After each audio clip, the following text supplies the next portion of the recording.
ان سے باعتبار جزا کے اللہ کے نزدیک وہ لوگ برے ہیں جن پر لعنت کی اللہ نے اور غضب فرمایا ان پر، اور بنایا ان میں سے بعض کو بندر اور بعض کو سور، اور وہ برے ہیں جنہوں نے پوجا کی شیطان کی، وہی لوگ بدترین ہیں بالحاظ درجہ کے، اور دوسروں سے زیادہ بھٹکنے والے ہیں راہ راست سے۔ میں دیکھا نصیحت نہیں آتی جب تک اللہ پاک کے بھیجے ہوئے وسیلے سے پیار نہیں آتا۔ جسے پیار نصیب ہو جائے اسے نصیحت آتی ہے، جسے پیار نہ ہو اس کو نصیحت نہیں آتی۔ کل اللہ نے قانون بنایا ہے، میرے محبوب کو چاہو ہدایت کا زیور لے لو، اس کو نہ چاہو تو برباد برباد۔ اور جب آتے ہیں تمہارے پاس تو کہتے ہیں ہم ایمان لا چکے، حالانکہ وہ یہاں داخل بھی ہوئے کفر کے ساتھ اور وہ نکلے بھی کفر کے ساتھ، اور اللہ تعالیٰ خوب جانتا ہے جسے وہ چھپا رہے تھے۔ آپ دیکھتے ہیں بہتوں کو ان میں سے کہ بڑے تیز رفتار ہیں گناہ اور زیادتی کرنے میں اور حرام خوری میں، بے شک یہ بہت ہی برے کام کرتے ہیں۔ یہ لیڈر ہیں بروں کے، یہ برے عذاب میں سب سے آگے ہوں گے۔ کیوں نہیں منع کرتے انہیں ان کے مشائخ اور علماء گناہ کی بات کہنے سے اور حرام کھانے سے؟ وہ حلال ہوں تو حلال بات کریں، وہ تو خود گمراہ ہیں، نام نہاد کے علماء بنے بیٹھے۔ بے شک بہت برے ہیں وہ کرتوت جو وہ کیا کرتے تھے۔ اور کہا یہود نے کہ اللہ کا ہاتھ جکڑا ہوا ہے، لو جکڑے جائیں گے ان کے ہاتھ اور پھٹکار ہو ان پر بوجہ اس گستاخی کے، بلکہ اس کے تو دونوں ہاتھ کھلے ہوئے ہیں، خرچ کرتا ہے جیسے چاہتا ہے، اور ضرور بڑھا دے گا اکثر کو ان میں سے جو نازل کیا گیا۔ سے کچھ لوگ سمجھے شاید اللہ کے ہاتھ ہمارے جیسے، یہ مثال دی گئی ہے کہ چونکہ ہاتھوں سے کام کرتے تھے، مگر اللہ پاک کے ہاتھ انسانی ہاتھوں جیسے نہیں ہیں، یہ جو مخلوق ہاتھ ہیں وہ خالق کے ہاتھ ہیں، وہ تو ساری کائنات پہ دسترس رکھتے ہیں اپنی قدرت سے، ان کو انگلیاں انگوٹھے ضرورت نہیں ہے، صحیح ہے۔ اللہ کی کوئی مثال نہیں دی جا سکتی کسی مخلوق سے، صحیح ہے۔ یہ اس طرح سمجھانے کے لیے بتایا جاتا ہے کہ وہ یہ کام ہاتھوں سے ہوتا ہے تو ہاتھ کہا گیا، مگر کوئی ان کو اپنے ہاتھوں جیسا نہ۔ ہاں یہ ہے کہ ہاتھ ہے اللہ کا، بندہ مومن کا ہاتھ، یہ جب اس کا محبوب بن جاتا ہے تو اس ہاتھ کو اس ہاتھ کی وسعت دسترس سے خیرات ملتی ہے، اور یہ بھی وسیع ہو جاتا ہے۔ کیا کہ دو عالم صلی اللہ علیہ وسلم نماز پڑھا رہے ہیں فجر پاک کی، تھوڑے سے محراب میں آگے ہوتے ہیں، ہاتھ اوپر اٹھاتے ہیں، پھر نیچے کر لیتے ہیں، پھر اپنی جگہ پہ آ جاتے ہیں۔ صحابہ نے پوچھا یا رسول اللہ صلی اللہ علیہ وسلم آج آپ نے غیر معمولی کام کیا؟ وعدے وہ میں جنت سے پھل توڑنے لگا تھا تمہارے لیے، اگر توڑ لیتا تو قیامت تک کھاتے رہتے، وہ ختم نہ ہوتا، بس پھر میں نے رہنے دیا۔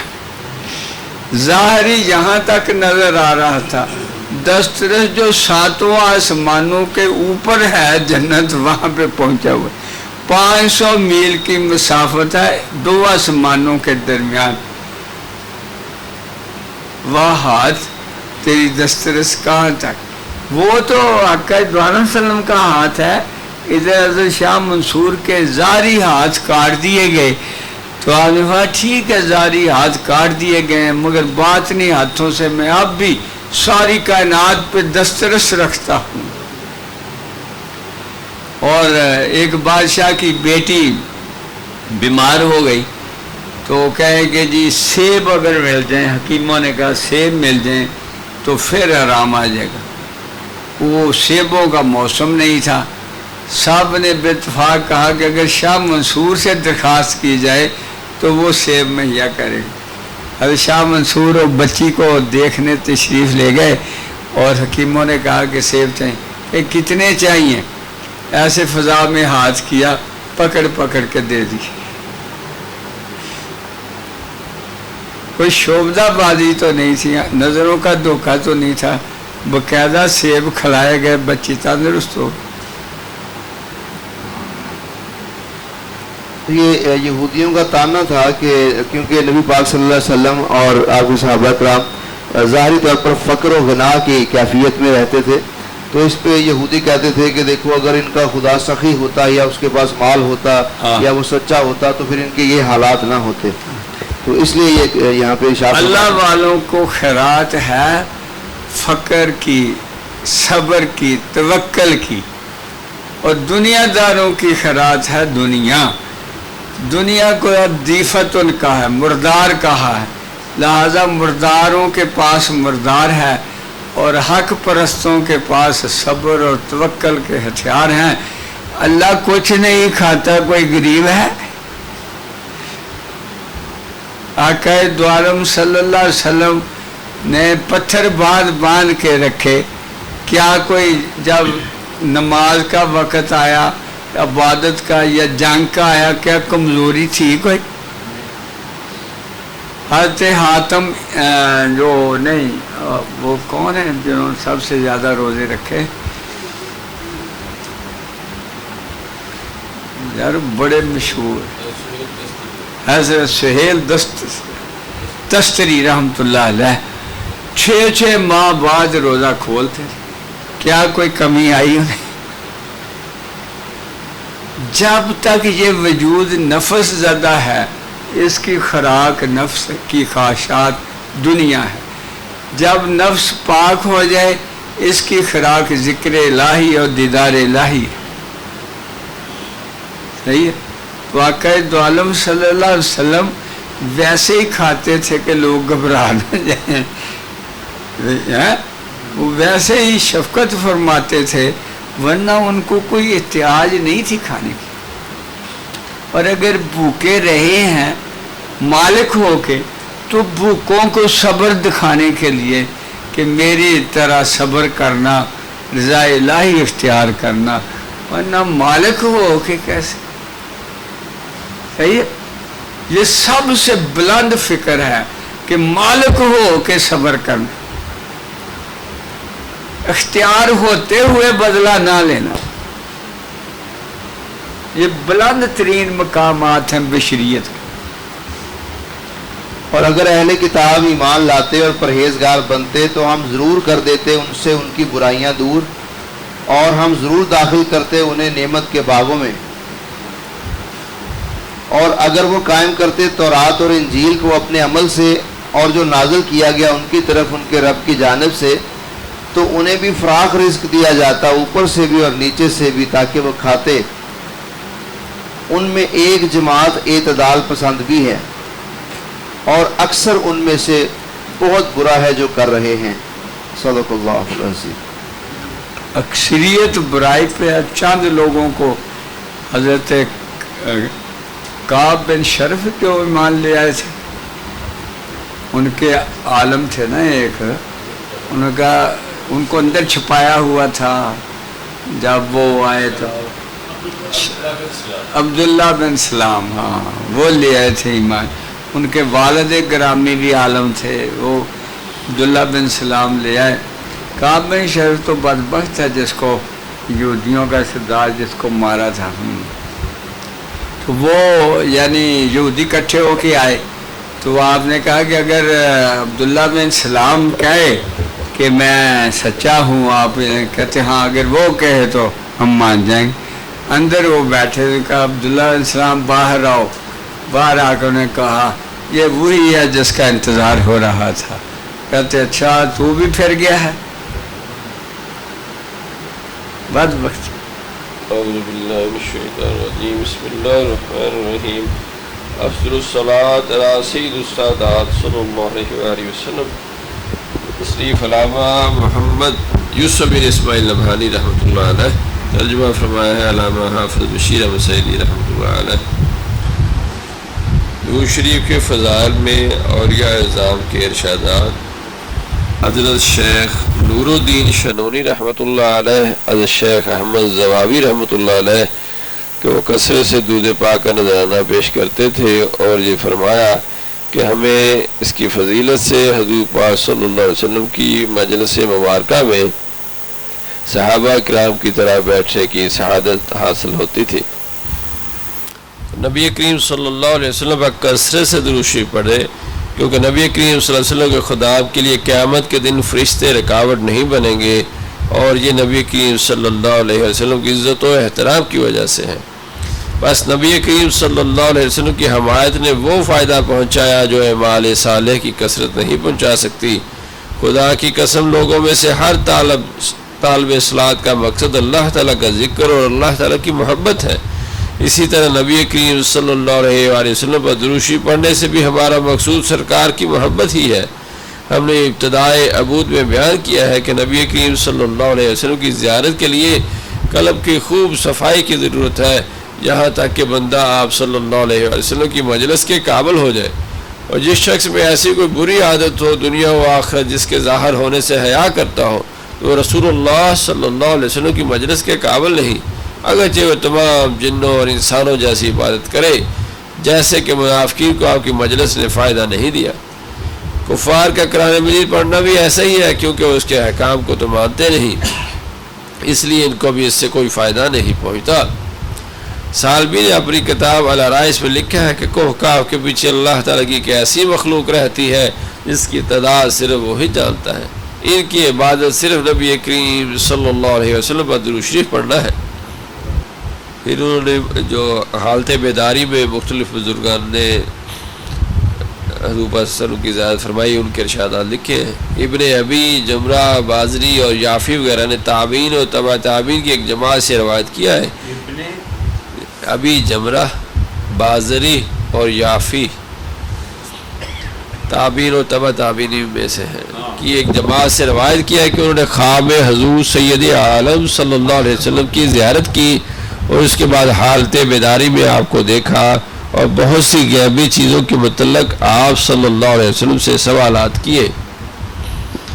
آپ نے ان کو ان چیزوں کی خبر دی تو بالکل ایسا ہی ہوا جیسے آپ نے خبر دی۔ ابن ابی جمرہ نے کہا کہ یہ منجملہ کرامات اولیاء سے ہے۔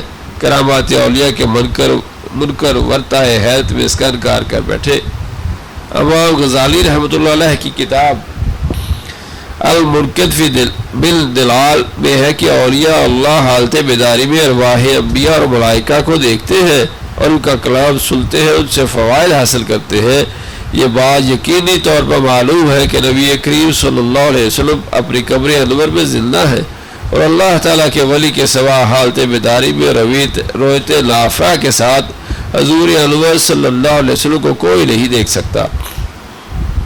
اور یہ بات کوئی بعید نہیں کہ جس شخص وہاں حضور صلی اللہ علیہ وسلم کی زیارت کا شرف بخشا گیا، اس کو یہ عزت بھی عطا فرما دی جائے کہ اس کے درمیان اور نبی کریم صلی اللہ علیہ وسلم کے درمیان تمام حجابات کو دور کر دیا جائے۔ باوجود یہ کہ سرکار دو عالم صلی اللہ علیہ وسلم اپنی قبر انور میں رونق افروز ہے، اور یہ اللہ حالت بیداری میں رسول اللہ صلی اللہ علیہ وسلم کو ان کی قبر انور میں دیکھتے ہیں، آپ سے باتیں کرتے ہیں، اگرچہ وہ دور دراز کے رہنے والے ہیں اور ان کے مراتب مختلف ہیں۔ اور یہ اللہ کی ان کرامات اور ایسی باتوں کے وقوع و ظہور سے یہ لازم نہیں آتا کہ وہ صحابی بن گئے ہیں، کیونکہ صحابیت کا مرتبہ رسول اللہ صلی اللہ علیہ وسلم کے وصال شریف کے بعد ختم ہو گیا۔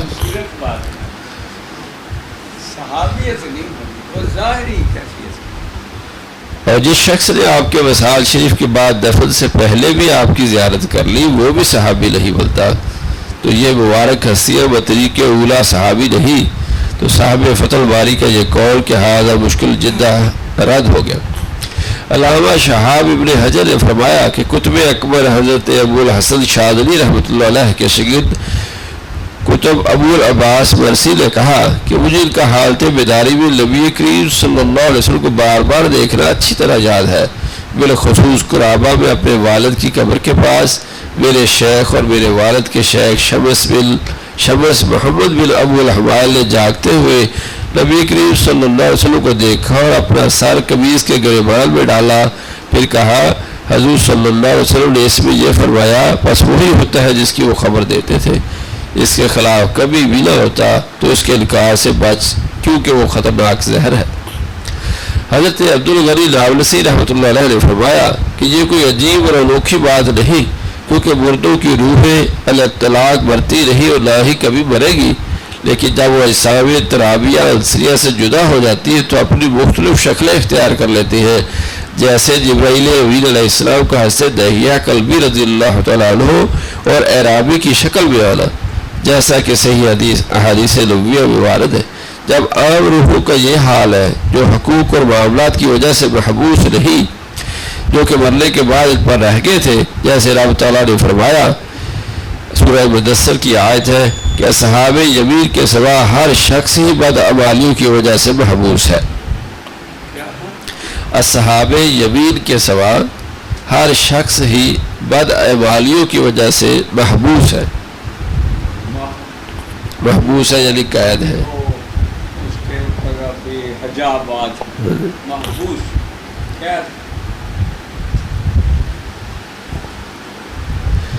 تو انبیاء و مرسلین کی روحوں کے بارے میں تیرا کیا خیال ہے؟ موت روحوں کے فنا ہو جانے کا نام نہیں، اگرچہ ان کی اجسام بسیدہ ہو جائے۔ قبر میں سوال حق ہے، اسی طرح قبر کی نعمتیں اور عذاب بھی حق ہے، یہی اہل سنت کا مذہب ہے، اور قبر کا سوال نعمتیں عذاب عالم برزخ میں ہے، عالم دنیا میں نہیں، اور قبر عالم برزخ کا دروازہ ہے۔ قبروں میں مردوں کے صرف اجسام ہیں، کیونکہ قبریں عالم دنیا میں ہے، جبکہ مردوں کی روحیں عالم برزخ میں حیات ابریہ کے ساتھ زندہ ہے۔ اجسام صرف اپنی روحوں کی وجہ سے دنیا میں زندہ تھے، جب روحیں علم تصرف کرنے سے معزول ہو گئی تو اجسام پر موت طاری ہو گئی، لیکن روحیں اسی طرح زندہ ہے جیسا کہ پہلے تھی۔ موت صرف انتقال ہے ایک عالم سے دوسرے عالم کی طرف۔ ارواح مکلفہ جو اپنی بدعمالیوں کی وجہ سے محبوس رہی، وہ عالم برزخ میں خود خوش ہوتی ہے، اپنے جسم اور لباس میں ہے۔ تو جس شخص کے سامنے اللہ تعالیٰ ان کو ظاہر کرنا چاہے تو دنیا میں ان پر ظاہر ہوتی ہے، جیسا کہ انبیاء، اولیاء اور صالحین کی مقدس روحیں۔ یہ ایک ایسا معاملہ ہے کہ مومن کو اس میں شک نہیں کرنا چاہیے، کیونکہ یہ قواعد اسلام گناہ گار لوگوں کی روحیں ادھر تو محبوس تھی، وہ کوئی دسترس حاصل نہیں کی، وہ عالم برزخ میں وہ بھی آزاد ہو گئی، جسم ان کے پڑے ہیں، وہ روحیں آزاد ہیں، اس لیے وہ خوش ہیں۔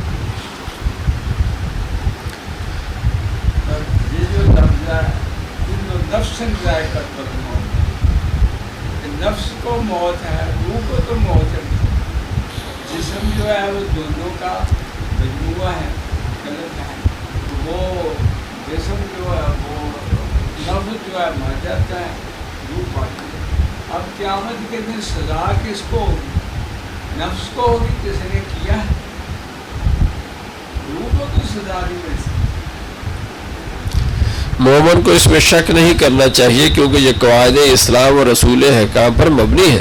اس میں صرف وہی لوگ شک کریں گے جو اپنی ظاہری ناقص عقل و سمجھ کی بنا پر انکار کرنے والے ضدی، گمراہ اور بدعتی ہیں۔ اللہ تعالیٰ جسے چاہے سیدھے راستے کی طرف ہدایت دے دے۔ یہ آج ہم نے درود پاک کی کتاب سے یہ پڑھا کہ اولیاء کاملین کو آقا دو عالم صلی اللہ علیہ وسلم سے جاگتے ہوئے ملاقات کا شرف نصیب ہوتا ہے، اور یہ اس کے باطن کی پاکیزگی کی وجہ سے، یعنی تزکیہ نفس سے جب یہ پاک ہوتا ہے تو پھر آقا دو عالم صلی اللہ علیہ وسلم کو اس حیاتی میں ہی جاگتے ہوئے دیکھتا ہے۔ کیسے دیکھتا ہے؟ وہ اپنی باطنی آنکھوں سے جو لطائف ہیں ان سے دیکھتا ہے۔ وہ یک وقت دیکھ رہا ہوگا اور دوسروں کو پتہ نہیں ہوگا، وہ لوگوں میں بیٹھا ہوگا اور آقا دو علیہ وسلم کی بارگاہ میں بھی حاضر ہوگا۔ اس کیفیت پہ جو انکار کریں گے ان کا انکار برحق ہے، کیونکہ وہ اس حالت کو پہنچ ہی نہیں سکتے، انہوں نے وہ راستہ ہی اختیار نہیں کیا، انہوں نے انکار کر کے اپنے اوپر دروازے بند کر لیے۔ لہذا جو آقا دو عالم صلی اللہ علیہ وسلم کی کیفیت اہل اللہ جانتے ہیں وہ دوسرے حجابات والے نہیں جانتے۔ ان کا تبصرے کرنا کہ آپ کو یہ حاصل تھا، یہ نہیں حاصل تھا، وہ بالکل ایک اندھے جیسے ہاتھی کو بیان کریں، وہ بات ہے۔ تو صوفیہ کرام جنہیں یہ نصیب ہوتا ہے یہ حال کہ آپ آقا دو عالم صلی اللہ علیہ وسلم کی بارگاہ اقدس میں حاضر ہوتے ہیں، وہ ابھی دیکھو ان میں ادھر میدوں میں بھی بیٹھے ہوتے ہیں، دنیا میں بھی بیٹھے ہوتے ہیں، تو وہاں پہ صرف وہی بات کہ بلیا تیری صورت دے وچ صورت ہور بھی رہندی ہے، وہ صورت جو ہے وہ آقا دو عالم صلی اللہ علیہ وسلم کی بارگاہ میں حاضر ہوتی ہے، وہ حاصلات کرتی، وہ اس صورت میں آقا پاک نے ناراضگی تھی۔ صحیح، یہ ابھی تک عالموں کی جھگڑا نہیں ختم ہو رہا کہ جسم کے ساتھ کی تھی کہ کیسے، یہ ایک فقیر ہی بیان کر سکتا ہے جسے یہ نعمت اللہ پاک نے عطا کی ہو۔ وہ سارے عوارض ہوش و حواس سب اس کے ساتھ ہوتے ہیں، مگر یہ بشری جسم نہیں ہوتا، اس میں سے نکل کر کے وہ پرواز کرتا ہے۔ یہ ادھر ہی بیٹھا اپنا کام سر انجام دے رہا ہے، رضائی کو گرم رکھتا ہے، ٹوٹی سے پانی چل رہا ہے، اور وہ 30 سال کا پیریڈ جو ہے وہ گزارتا ہے۔